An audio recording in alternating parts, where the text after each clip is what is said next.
ఈ దేహమునకు కావలసినవి కూడా తప్పకుండా నీకు ముందే సిద్ధపరచబడ్డాయి. ఈరోజు అవమానాల్లో నేను ఉన్నానని కృంగిపోవద్దు. ఇతరుల మీద డిపెండ్ అవ్వాల్సి వచ్చింది నేను అయ్యో అనుకోవద్దు. అనేక మంది నీ మీద డిపెండ్ అయ్యేటట్టు చేసే రోజు ఒక రోజు ఉంది. దేవుడు ఖచ్చితంగా చేస్తాడు. అనేక మంది నీ ద్వారా బ్రతికేటట్టు దేవుడు చేస్తాడు. ఆ భవిష్యత్తు నా దేవుడు అలాంటి భవిష్యత్తు ఇచ్చాడు అని నువ్వు విశ్వసించు. సాతాను అంటాడు అట్లేమి లేదు, ఇప్పుడే ఎంత దరిద్రంగా ఉంది, భవిష్యత్తు ఇంకా దరిద్రంగా ఉంటుంది అంటాడు. నువ్వెవడరా చెప్పడానికి? నువ్వేమన్నా నన్ను సృష్టించిన సృష్టికర్తవా? నా భవిష్యత్తు అలా ఉంటుంది, ఎలా ఉంటుంది, భీకరంగా ఉంటుంది, వికృతంగా ఉంటుందని చెప్పడానికి తూకోనరే ఏమనాలా? నువ్వెవర్రా? నా లైఫ్ని నిర్మించిన వాడు దేవుడు, నా జీవితాన్నే. కాబట్టి నా దేవుడు నా కోసం యోచించిన ఆలోచనలన్నీ రేపటిని గూర్చి మేలుకరమే కానీ కీడుకరం కాదు. ఒకవేళ కీడులున్నా దేవుడు నాకు తోడై ఉన్నందున నాకున్న కీడులు కూడా నాకు మేలులే. ఇది మాట. దేవుడు నాకు తోడై ఉన్నందున నాకున్న కీడులు కూడా నాకు మేలులే. ఎవరు చెప్తారు ఈ సాక్ష్యం? యోసేపు చెప్తాడు. ఏమంటే యెహోవా యోసేపునకు తోడై ఉండెను, అతని అన్నలు అతన్ని గుంటలో పడవేసిరి. ఇదేందండి? తోడై ఉంటే గుంటలో వేయకూడదు, సింహాసనం ఎక్కించాలా? ఇదేంది? తోడై ఉన్నాడు, నేనేమో గుంటలో పడ్డాడు. యెహోవా యోసేపునకు తోడై ఉండెను, అతని అన్నలు అతన్ని 20 తులాల వెండికి అమ్మి వేసిరి. యెహోవా యోసేపునకు తోడై ఉండెను, అతడు ఐగుప్తు దేశంలో బానిసగా అమ్మబడెను. యెహోవా యోసేపునకు తోడై ఉండెను, పోతిఫెరో భార్య అతనిని అవమానపరచెను. యెహోవా యోసేపునకు తోడై ఉండెను, యోసేపేమో జైల్లో పడెను. ఏంది ఇది? దేవుడు తోడై ఉండెను, ఆయనేమో గుంటలో పడెను. దేవుడు తోడై ఉంటే గుంటలో పడకూడదు కదండి. యెహోవా తోడై ఉండెను, ఆయన పోయి జైల్లో పడెను. దేవుడు తోడై ఉంటే జైల్లో పడకూడదు కదా. అందుకే చెబుతున్నా, దేవుడు నాకు తోడై ఉంటే నాకు ఎదురయ్యే కీడులు కూడా నాకు సూపర్గా మేలులుగానే మారిపోతాయి. ఉండాల్సినోడు నాకు తోడై ఉన్నాడు కాబట్టి ఇక నాకు నెగిటివ్ అంటే ఏం లేదు. ఏదొచ్చినా నాకు అనుకూలంగానే మారిపోద్ది. మరి అంతే, అన్నీ కలిసి యోసేపు సింహాసనం ఎక్కడానికి కారణం అయినాయాలు కాదా? పెద్దగా చెప్పండి. ఇవన్నీ ప్లస్లా మైనస్లా? నువ్వే గీసుకుంటా ఉంటావు కూర్చొని గోడ మీద. నా లైఫ్లో ఇది మైనస్, ఇది మైనస్, ఇది మైనస్, ఇది మైనస్, ఇది మైనస్. టోటల్గా నేనంతా ఒక అడ్డగీత మైనస్ అనుకుంటాం. దేవుడు అంటాడు, ఎవడు చెప్పాడు నీకు? ఎవడు చెప్పేది ఏంటి? నేనే అనుకుంటున్నాను. నీ బొంద సైతాన్ గాడు అట్ట అనిపిస్తున్నాడు నీకు. అవును ప్రభా, మరి ఇది మైనస్ కాదా? ఇది మైనస్ కాదా? ఇది మైనస్ కాదా? ఇది మైనస్ కాదా? చెప్పు మరి, కాదా? ఎవడు చెప్పాడు మైనస్లని? అట్లనే చూడని ఆయన పెన్ను తీసుకుంటాడు, ఆ మైనస్ అనే అడ్డగీతకు ఒక నిలువు కొడతాడు.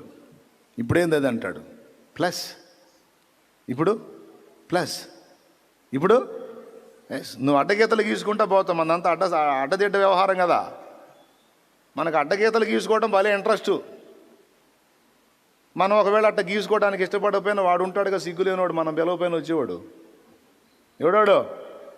ఆడొచ్చి చేరతాడు. చేరి అన్ని అడ్డగీతలు చూపించి నీ బతుకంతా అడ్డగీతలే పో అంటాడు. అప్పుడు నువ్వేమంటావు? నిజమే సాతానా, మనకేందో వాడి మాట భలే మజాగా ఉంటుంది. ఎవరి మాట? దేవుడు మొత్తుకొని చెబుతాను ఎక్కదో. చేద్దాం, శరీరంలో ఉన్న నైజం వాడికి సపోర్ట్ చేసేది. మరి అడ్డగీతలే కరెక్ట్ అంటావు నువ్వు. దేవుడు అంటాడు మొహం పగిలిపోద్ది. దేవుడు చెప్పాడు నీకు అడ్డగీతలు కరెక్ట్? ఇదిగో నేనున్నా, నీ దీపమును వెలిగించేవాడిని నేను. నువ్వు చీకటి అనుకుంటున్న దాన్ని కూడా నీకు వెలుగుగా మార్చగలను. ఇట్లా జరగకుండా ఉండాల్సింది, ఇట్లా జరగకుండా ఉండాల్సింది, ఇది రాంగ్ స్టెప్, ఇది మైనస్, ఇది తప్పు, అన్నీ గీసుకుంటున్నావు కదా అడ్డగీతలు.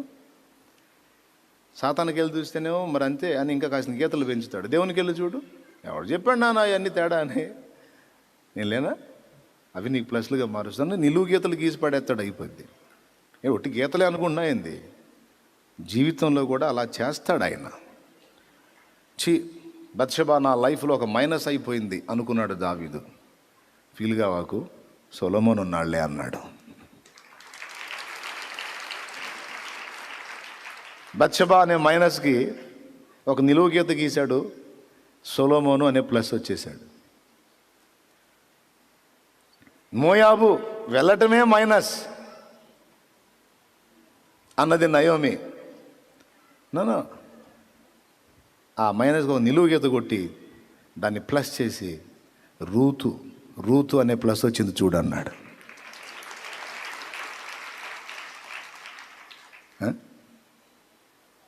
దెలీలా దగ్గరికి పోయిన ఆమె నమ్మటమే నా మైనస్ అన్నాడు శాంసన్. సిగ్గు వచ్చింది నాయన, దేవుడికి వెళ్ళి చూశాడు. డోంట్ వరీ, దెలీలా మైనస్ అయితే ఆ మైనస్ చేసిన పని వల్ల నీ శత్రువులంతా ఒక దగ్గర చేరారు, నిన్ను మధ్యలో పెట్టుకున్నారు. నీకు శక్తిని ఇస్తాను, ఒక్క దెబ్బతో మొత్తం అయినం చేయి, జన్మ సార్థకమైంది, నా దగ్గరికి వచ్చేయి అన్నాడు. బ్రదర్, అర్థమైందా? వినపడిందా నేను చెప్పింది? ఎంతమందికి వినపడింది? ఇప్పుడు చెప్పు, చీకటి వెలుగైద్దా? ఏవో నాకేం తెలుసు, దావీదు అన్నాడు నా చీకటిని వెలుగుగా చేస్తాడు అన్నాడు. ఇరుకు విశాలత అయిద్దా? అన్నీ ప్యాక్ అయితేనే కదా ఇరుకు విశాలత ఎట్లయిద్ది? ఎట్లయిద్దు నాకేం తెలుసు, ఆయన చేస్తాడంట. మరి ఇరుకులో విశాలత కలుగజేసినావు. ప్రతిదానికి ఏమన్నాడు? ఒక నిర్ణయ కాలము అన్నాడు. రైట్, భూమి మీద పుట్టడానికి ఒక నిర్ణయ కాలం ఉంది. తర్వాత భూమి మీద మనం పొందగోరినటువంటి ఫలాలు, శరీరానికి కావాల్సిన ఫలాలు కానీ, ఆత్మ సంబంధమైన ఫలాలు కానీ, వాటిని మనం స్వతంత్రించుకోవడానికి టైం. సింపుల్గా మీకు ఆ రిఫరెన్స్ కూడా తెలుసు, నాకు తెలుసు, మీకు తెలుసు. ఆయన మళ్ళీ ఒకసారి గుర్తు చేస్తా. ఆదికాండం 18వ అధ్యాయం. అరే శారాతో చెబుతాడు కండి, మీదటికి ఈ కాలమున 14వ వచనం. యెహోవాకు అసాధ్యమైనది ఏదైనానున్నదా? మీదటికి ఈ కాలమున నిర్ణయ కాలమందు నీ యొద్దకు తిరిగి వచ్చేదను, అప్పుడు శారాకు కుమారుడు కలుగుననెను. ఈ మధ్యలో ఒక ప్రయత్నం చేసి ఇస్మాయిల్ని అన్నారు. ఆయన అది నీది కాదన్నాడు. దేవుడు నిర్ణయించింది నీ చేతికి వచ్చినప్పుడు అది మాత్రమే నీదైద్ది. మధ్యలో పిచ్చి ప్రయోగాలు చేసి సొంత ప్రయత్నాలు చేస్తే అన్నీ ఎడార్లు పాలవుతాయి. మరి ఇస్మాయిల్ నన్ను మధ్యలో జాయిన్ అయిన హాగర్ని ఇద్దరిని తీసుకెళ్ళి ఏడాదోలాల్సి వచ్చింది. దేవుడు నిర్ణయించింది ముందుకు వచ్చిందాకా ఓపికతో కాచుకుంటే ఎప్పటికీ నీదైంది నీకు దొరికిద్ది. ఎవరు ఏ స్థితిలో ఉన్నారో ఇక్కడ నాకు తెలియదు, కానీ ఆత్మ అందించేటువంటి వాక్కు గైకోనండి. అది దేవుడు నీకు నిర్ణయించింది నీకు అందునట్లు కొద్దిగా నిరీక్షణ, ఓరిమి అవసరం. అది రేపే నీకు లభించవచ్చు, ఓ వారం పట్టొచ్చు, ఇంకా శ్రేష్టమైనదైతే 1 సంవత్సరం కూడా పట్టొచ్చు. అయినా ఓరిమితో నిరీక్షించాల్సిందే. ఇప్పుడు నేను చెప్పా కదా, ఈ రోజు మొత్తం నిజంగా అవును ఏంది అసలు నేను ఆందోళన పడుతున్నాను, ఏంది సంవత్సరం అయితే మాత్రం ఏంది దేవుడు ఇస్తాడు అని ఈ పూటకు అనుకుంటావు.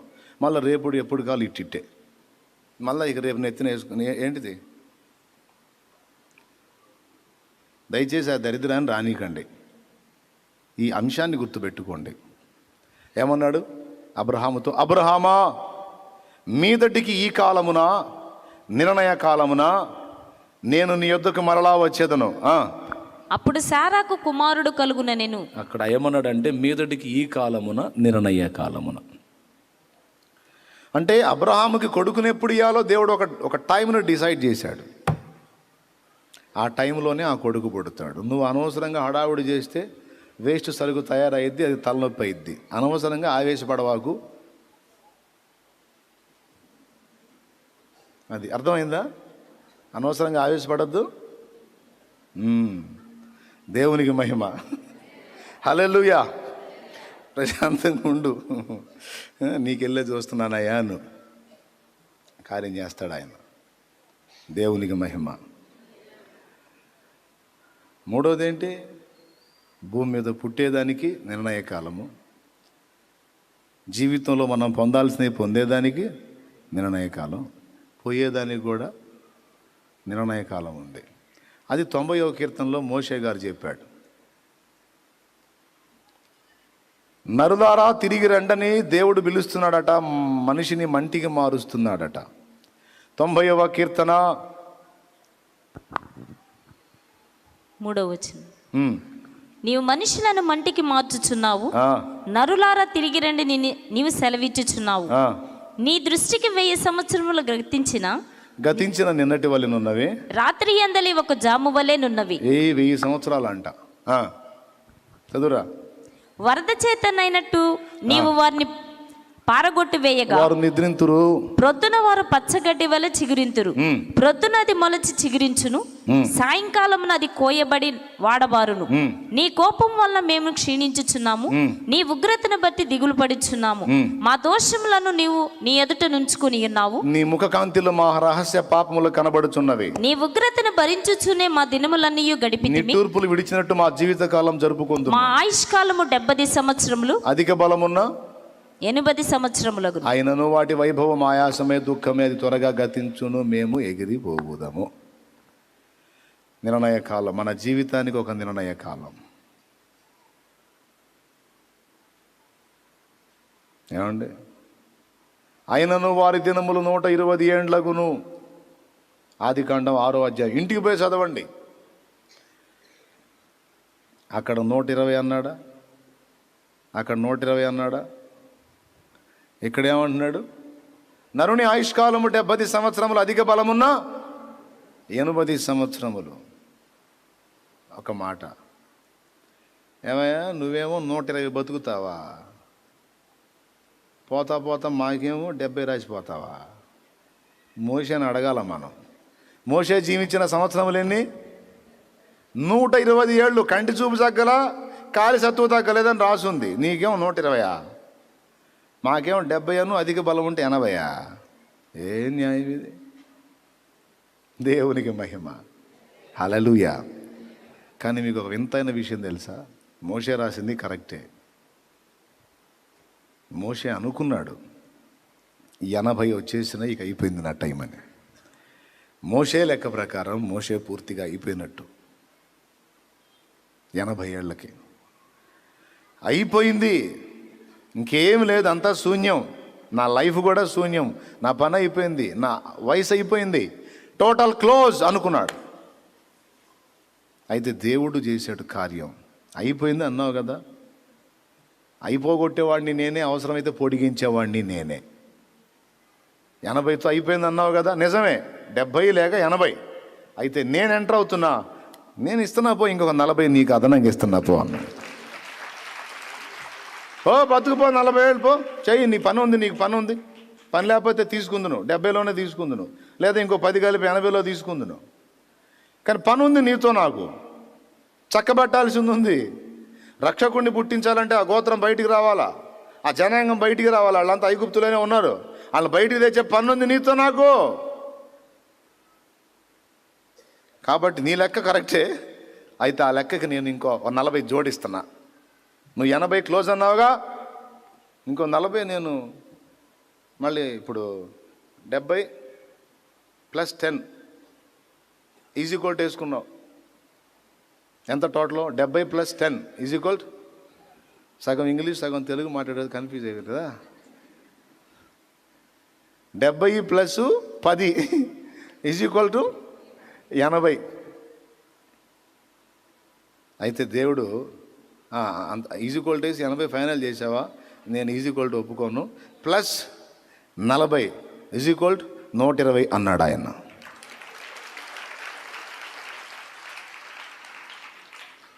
అంతే కదా. ఆయన వేసుకుంది ఏంది? నరుని ఆయుష్కాలం 70, అధిక బలం ఉంటే ప్లస్ ఒక 10, ఓ 10 ఈజీ కోల్ట్. నువ్వెవరు వెంటనే ఈజీ కోల్ట్ చేయడానికి? ఆ ఈజీ కోల్ట్ చేసి 80 వేసుకున్నావా? ఓకే, నేను ఆ 80 పక్కన మళ్ళీ ప్లస్ వేసి ఓ 40 రాసేసాపో. ఏంది ప్రభా 40లు 50లు ఏంది? అరే నా చేతుల్లో ఉంది రా సమస్తం. 40 ఇస్తా, 50 ఇస్తా, అవసరమైతే 100 ఇస్తా. నీకెందుకు? పని ఉంది నీతో నాకు. పని లేకపోతే ఉన్న 100లో కూడా ఒక 50 తీసేస్తా. నువ్వు ఎగస్ట్రాల్ చేస్తే 100లో 70 తీసి 30. నీకు ఇవ్వబడిన దానిలో కొంత తగ్గించడం తెలుసు, నీకు అయిపోయిన దానిలో కొంత కలపటం కూడా నాకు తెలుసు. రెండింటికి నాకు అవకాశం ఉంది. నువ్వు వెళ్ళేదాని గురించి కూడా ఏం చింతపడాల్సిన అవసరంలా. పోయాక ఏం జరిగిద్దో చింతపడాల్సిన అవసరంలా. తొందరగా పోతానేమో అని చింత కూడా అవసరంలా. ఇంకా పోవట్లేదు ఏందని చింత కూడా అవసరంలా. ఏం ఆవేశపడద్దు. సమయం అయిపోయినాక ఉంచమన్నా ఉంచడం. ఇంకో 10 ఏళ్ళు అయ్యా బతకాలను ఉందేను నోరమి ఏం చేస్తాడు కదా అంటాడు. దేవునికి స్తోత్రం. హల్లెలూయా. ఏమి నీకు ఆయన సమయం ముగించినంత వరకు ఏ కంపెనీ జబ్బు వచ్చినా నువ్వు బావు. నేను చెబుతున్నా కదా, నీకు ఆయన టైము ముగించినంత వరకు ఏ కంపెనీ జబ్బు వచ్చినా వచ్చింది అట్టు ఉంటుంది, కానీ నీకేం కాదు. ప్రభా నాకేం కానప్పుడు చాలా కాలం బతకడానికి అవకాశం ఇచ్చినప్పుడు ఈ జబ్బు కూడా తీసేయచ్చు కంటే అది తీసాను, అది తీసేస్తే నువ్వు మాటను, నా కృప నీకు చాలు, అది ఉండాలి అంతే అంటాడు ఆయన. లేదా ఆయన చిత్తమై నువ్వు అనుకున్న షేపులోకి వచ్చినట్లయితే అవసరం లేదనుకుంటే తీసేస్తాడు కూడా, తీసేస్తాడు. చాలామంది జీవితాల్లో కార్యాలు చేశాడు. మరి పెద్ద పెద్ద రిపోర్ట్లు మారిపోయినాయి, కంపెనీ జబ్బులు నార్మల్ రిపోర్ట్స్ వచ్చినాయి. మరి స్తోత్రం. సమస్తము ఆయనకు సాధ్యం. అయితే అన్నీ నిర్ణయకాల వశం.